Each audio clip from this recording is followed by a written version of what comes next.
Situation économique et financière au Mali, des bonnes nouvelles pour notre pays.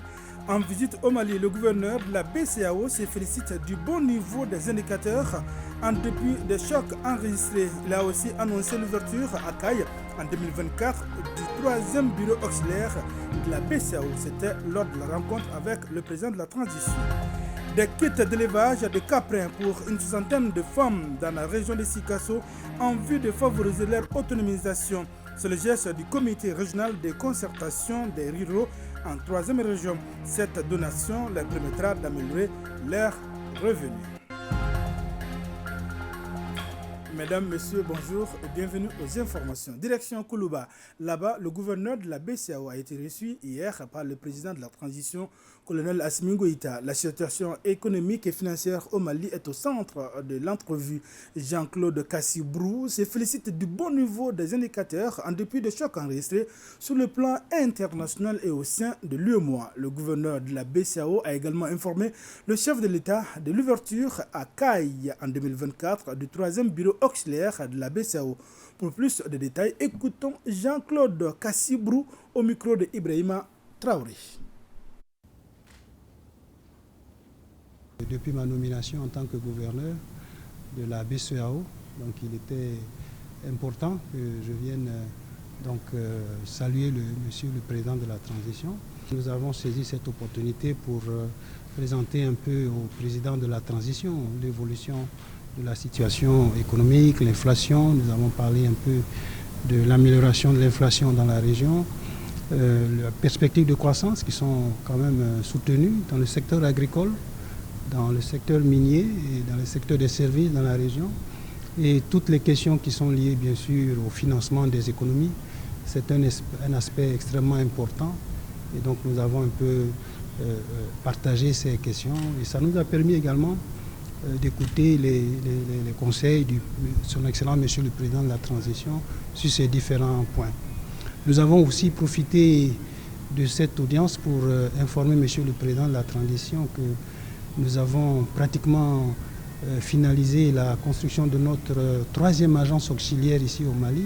On va ouvrir en 2024 à Caille. Les autorités nous diront à peu près à quel moment on pourra procéder à l'inauguration de cette agence qui va venir renforcer le maillage des agences de la Banque centrale dans tout le pays et qui va venir renforcer la capacité de la Banque centrale à accompagner les banques dans pratiquement l'ensemble du pays. Et Caille est un secteur qui est en forte expansion avec beaucoup d'établissements de crédit qui sont installés dans la zone compte tenu du développement économique de la zone. Le Mali et la BCEAO, comment se porte aujourd'hui ce partenariat et est-ce que les chiffres sont au vert au Mali? C'est un partenariat qui se porte bien. Je crois que le pays, comme tous les autres pays de l'Union monétaire ouest-africaine, a subi les chocs de la Covid, les chocs liés à la hausse des cours des produits pétroliers, des produits alimentaires, la hausse des taux d'intérêt internationaux. Nous travaillons pour justement faire en sorte que tous ces aspects soient gérés pour que la croissance économique, le développement des pays ne soit pas entravé. Les indicateurs sont bons. Je crois que monsieur le ministre des Finances est là. La croissance est positive. D'après les informations qui nous ont été communiquées, on attend une très bonne production au niveau de la campagne de coton. Et donc ça, évidemment, c'est très positif pour le Mali, mais aussi pour la région. Et la production de l'or, vous savez que l'or est un secteur clé aussi pour le Mali. Évidemment, ce secteur est en expansion. Et donc tout ça, évidemment, ça ne peut que conforter la croissance économique du pays. Les agents de la police nationale et de la protection civile renforcent leurs capacités sur la prise en charge du VIH-Sida et les maladies opportunistes. C'est à la faveur d'un atelier initié par le ministère de la Sécurité et de la Protection civile en collaboration avec le projet de lutte contre le VIH-Sida. L'initiative s'inscrit dans le cadre du mois de la lutte contre le VIH-Sida, nous dit Mme Koulibaly. Cet atelier de formation et de recyclage sur la prise en charge du VIH-Sida et les maladies opportunistes regroupe les agents de la police nationale et de la protection civile. L'objectif est de doter les participants de nouvelles techniques de prise en charge du VIH-Sida en vue de l'éliminer dans les rangs des troupes et de la population en général. Cet atelier constitue le cadre de renforcement de capacités idoines des acteurs de la santé au sein des unités militaires de la police nationale et de la protection civile du Mali. Cela en privilégiant les méthodes actives d'apprentissage avec des présentations, tout en mettant l'accent sur les études de cas pratiques, les travaux de groupe, les échanges entre les participants et les évaluations journalières. La formation, la sensibilisation et le dépistage constituent, à n'en pas douter, un maillon essentiel de la lutte contre cette pathologie. Constituant un problème de santé publique, le VIH-Sida touche à ce jour plus de 110 000 personnes au Mali. Le Mali est un pays où l'épidémie est généralisée avec un taux de prévalence de 1,1% du VIH-Sida de la frange de la population âgée de 15 à 49 ans. C'est pourquoi la lutte contre cette infection reste une priorité pour les autorités maliennes. La session de 4 jours, animée par des spécialistes, permettra ainsi de mettre en évidence les mesures visant à neutraliser le fil de transmission et le taux de mortalité lié à cette maladie. À Koulikoro, le programme national pour l'abandon des violences basé sur le genre renforce les capacités des points focaux sur les mesures de prévention, d'atténuation et de prise en charge des VGB. Le code de bonne conduite et les mécanismes de gestion des plaintes ont été revus. Les détails avec Djemba Moussa Konati. Ils sont plus de 40 participants des cercles de la région de Koulikoro selon l'ancien découpage administratif à prendre part à cet atelier sur les violences basées sur le genre. 5 jours durant, les participants se familiariseront avec des notions telles l'exploitation et l'abus sexuel, le harcèlement sexuel, le code de conduite et les mécanismes de gestion des plaintes, entre autres.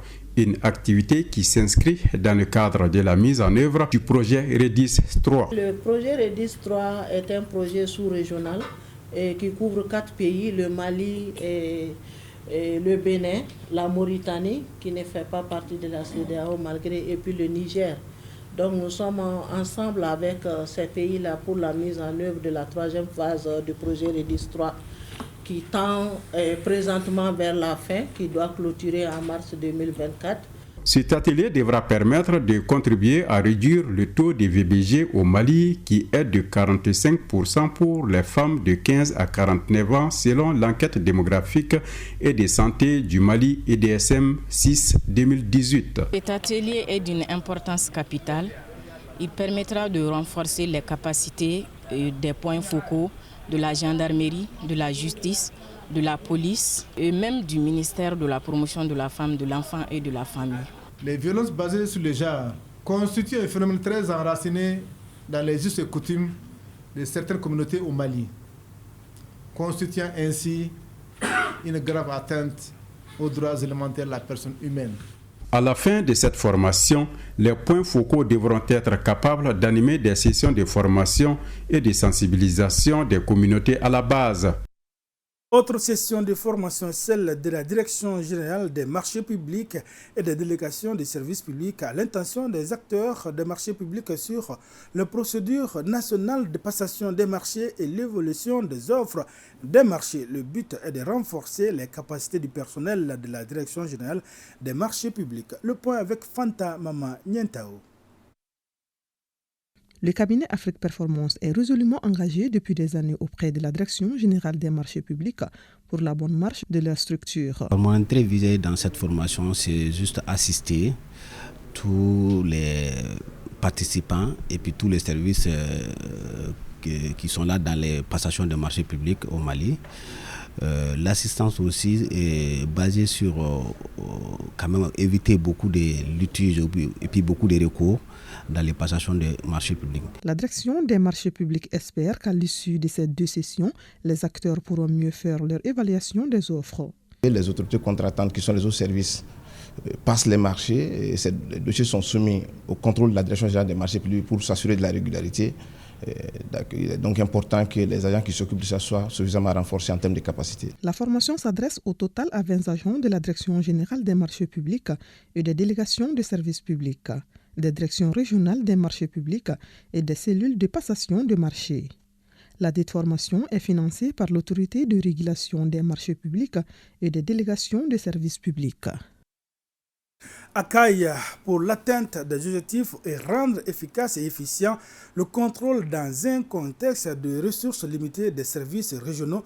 Une session sur la méthodologie et les outils d'élaboration de la cartographie basée sur les risques est organisée. D'Akai, les détails avec Kansutu Kanunti. Il sera question au cours de cet atelier de formation sur la méthodologie et les outils d'élaboration de la cartographie basés sur les risques de donner les moyens permettant aux services régionaux en tant que managers des risques de jouer pleinement leur rôle dans l'exercice d'élaboration des cartographies des risques dans leurs différentes structures. La cartographie des risques, ça permet aux gestionnaires de comprendre les risques qu'ils encourent dans leur gestion quotidienne. Et comment est-ce qu'il faut mitiguer ces risques-là? Comment est-ce qu'il faut traiter ces risques-là pour avoir une gestion saine des finances publiques? Le processus de cartographie des risques a commencé en 2012 avec une opération pilote financée par la Banque mondiale et qui a concerné les ministères de la Santé et de l'Éducation nationale. Sur le financement du budget national et de la Banque africaine de développement, il s'est poursuivi en 2013, 2015, 2016, 2017 et 2018 avec à la clé l'élaboration de la cartographie des risques de 26 ministères. Ces opérations ont concerné le niveau national, notamment les services centraux. Cet atelier de formation, démarré ce lundi 11 décembre 2023, marque le lancement de la deuxième étape des travaux de cartographie des risques au niveau régional après celle de Ségou et du district de Bamako en novembre et décembre 2021. Restons à Caille. Les communicateurs traditionnels de la cité des rails ont rendu un vibrant hommage à nos vaillants soldats et aux autorités de la transition. La reprise de la ville de Kidal a été magnifiée par l'organisation d'Incendia. Kaba Djara. En guise de reconnaissance suite à la glorieuse victoire de l'armée malienne, le mardi 14 novembre 2023 sur les forces du mal, les ennemis de la paix à Kidal, les communicateurs traditionnels à travers le groupe La Voix des Griots de Caille ont chanté des mélodies du Kasso dédiées spécialement aux hommes intègres et braves accompagnés des pas de danse appelés Sandia. Tout le monde a vu ce que nos autorités sont en train de faire au Mali aujourd'hui. L'armée malienne, ils ont tout fait pour donner notre liberté. Nous sommes très fiers de notre armée. C'est pourquoi nous sommes ici pour le leur signifier à travers chants et danses. C'est grâce à ces voyants soldats que nous dormons dans la quiétude.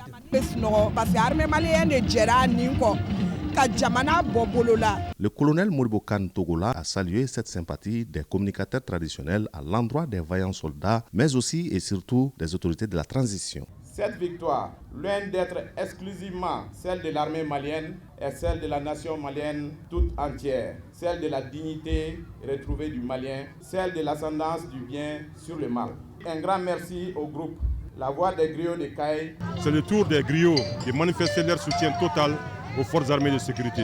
Je voudrais à cette occasion remercier l'ensemble des acteurs de la ville de Caille, tous ceux qui soutiennent la transition depuis 3 ans. Caille n'est jamais resté en marge quand il s'est agi du Mali et surtout de cette transition.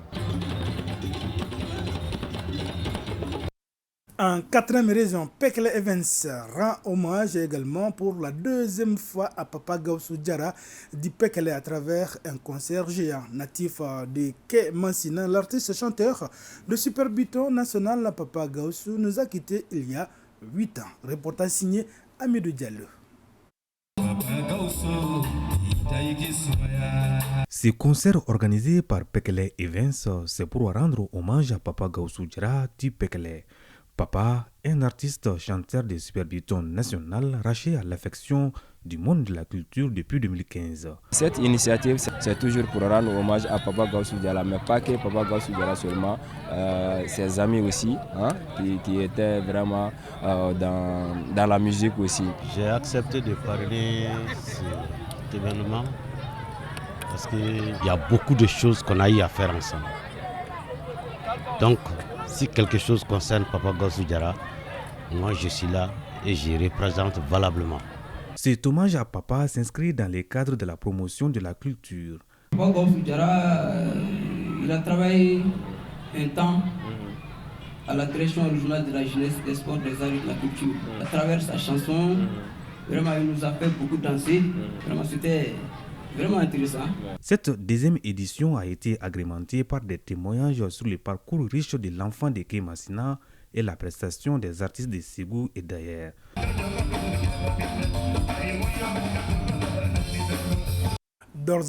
Pekele. En troisième région, environ 70 femmes ont été dotées de kits d'élevage de caprins en vue de favoriser leur autonomisation. À travers cette donation, le comité régional de concertation des ruraux appuie les femmes évoluant dans la filière lait local en vue d'améliorer leurs revenus. On en sait plus avec Moussokoro Sérémé et Amadou Dolo. Pour cette deuxième édition, elles sont 13 femmes éleveurs, membres des coopératives de la filière lait locale du cercle de Kolondjeba, à bénéficier chacune de 2 têtes de caprin, une majoie, un abreuvoir, des aliments bétail et des produits vétérinaires. Des kits d'élevage de caprins mis à leur disposition par le CRCR, Comité régional de concertation des ruraux, dans le cadre de la mise en œuvre des activités compensatrices de revenus pour combler le déficit de commercialisation du lait local. Et l'acte fort de cette cérémonie est l'administration des doses de vaccins contre l'ovipeste de petits ruminants. On est là pour animer, pour mettre en œuvre les activités qu'on nous a confiées. Donc, le volet genre, c'est beaucoup d'activités. Il y a des formations, il y a des remises de kits, il y a le leadership. L'objectif, c'est l'autonomisation des femmes. On s'est dit que maintenant, les femmes n'ont pas droit à la terre pour faire de la culture fourragère. Il faut les trouver des caprins pour qu'elles puissent les élever à domicile pour produire du lait. Ces initiatives de promotion de l'autonomisation et d'amélioration des conditions de vie des femmes rurales sont en phase avec la vision des autorités du pays. Aujourd'hui, la condition de la femme au Mali est essentiellement une préoccupation du gouvernement. Nous les invitons à faire autant que faire se peut pour que ces animaux soient le début d'un progrès économique et stable. La deuxième édition de cette remise des kits d'élevage de caprins du CRCR concerne au total 65 femmes éleveurs à raison de 130 têtes dans les pôles économiques de Sikasso, Bougouni et Koutchala. Le coût des kits s'élève à près de 12 180 000 francs CFA, financés par la Convention de délégation de fonds du PAFA 2. Sokoro Sérémé depuis Sikasso. L'Association africaine pour la recherche et le contrôle de la résistance aux antimicrobiens a restitué les résultats de ses études menées sur les causes de la diarrhée chez les enfants de 0 à 15 ans et la résistance des bactéries responsables de cette maladie. À l'issue de ces études, il ressort que 34% des cas de diarrhée chez les enfants sont dus à des microbes très résistants aux antibiotiques. Reportage signé Mohamed Sankari. Après 2 ans d'enquête sur les causes des maladies diarrhéiques ainsi que la résistance aux antibiotiques des bactéries isolées chez les enfants et adolescents auprès de la population de Rimadio, les responsables de l'Association africaine pour la recherche et le contrôle de la résistance aux antimicrobiens présentent les résultats devant les partenaires et les acteurs de la santé de la commune 6. Les résultats de cette étude nous montrent qu'environ 34% des cas de diarrhée sont dus à 2 bactéries, respectivement Escherichia coli et Salmonella, et que la majorité de ces 34% sont des Escherichia coli, qui ont une résistance très élevée aux antibiotiques les moins chers et les plus utilisés. C'est avec attention que le médecin-chef du CCRF de la commune 6 a suivi les explications des résultats des études menées auprès de la population de sa commune. On a vu qu'à l'issue de cette étude-là, les antibiotiques qu'on utilise d'habitude sont presque inefficaces. Il y a la résistance des antibiotiques donc, par rapport à beaucoup d'antibiotiques qu'on utilise qui ne sont pas efficaces. Donc ça doit nous interpeller à changer nos habitudes de traitement par rapport à la diarrhée des enfants et à l'usage des antibiotiques. Cette journée de restitution entre dans le cadre des activités de la Semaine mondiale de sensibilisation sur la résistance aux antimicrobiens, dont le thème pour cette année est « Ensemble prévenons la résistance aux antimicrobiens ». L'Observatoire pour les élections et la bonne gouvernance au Mali et ses partenaires lance la campagne nationale d'éducation civique et de mobilisation sociale pour l'effectivité des réformes politiques, institutionnelles et électorales au Mali. Il s'agit pour les organisateurs de cette conférence d'inciter les autorités à une mise en œuvre rapide des réformes prévues dans la nouvelle constitution, nous dit Mamadou Fane.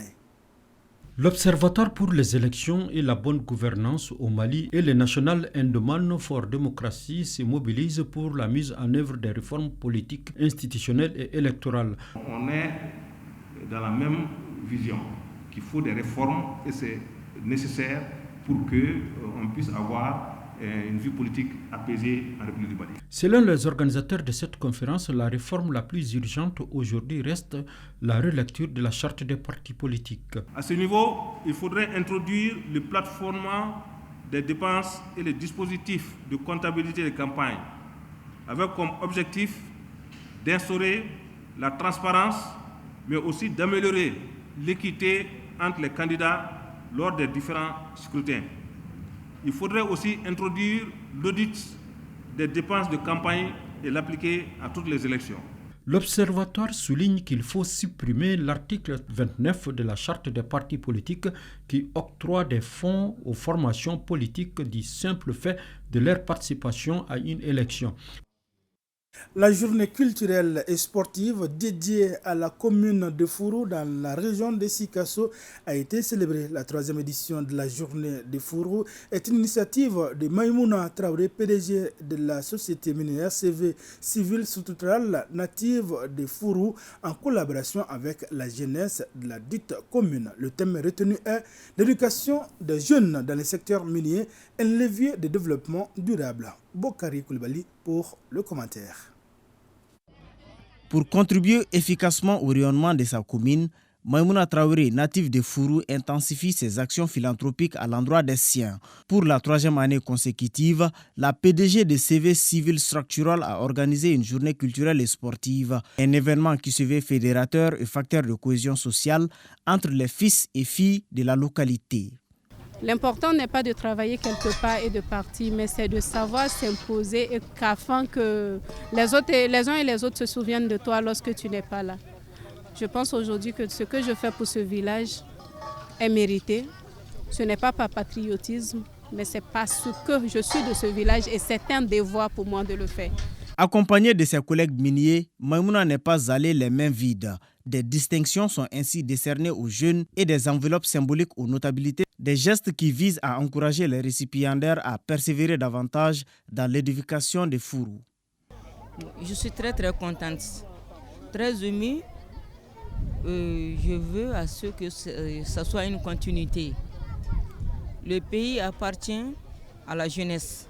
On prie le bon Dieu à ce que le Mali ait la paix, la cohésion sociale surtout. Un panel sur l'éducation des jeunes dans le secteur minier pour encourager et promouvoir l'éducation des enfants dans la commune et des animations folkloriques ont marqué la journée culturelle 2023 à Fourou.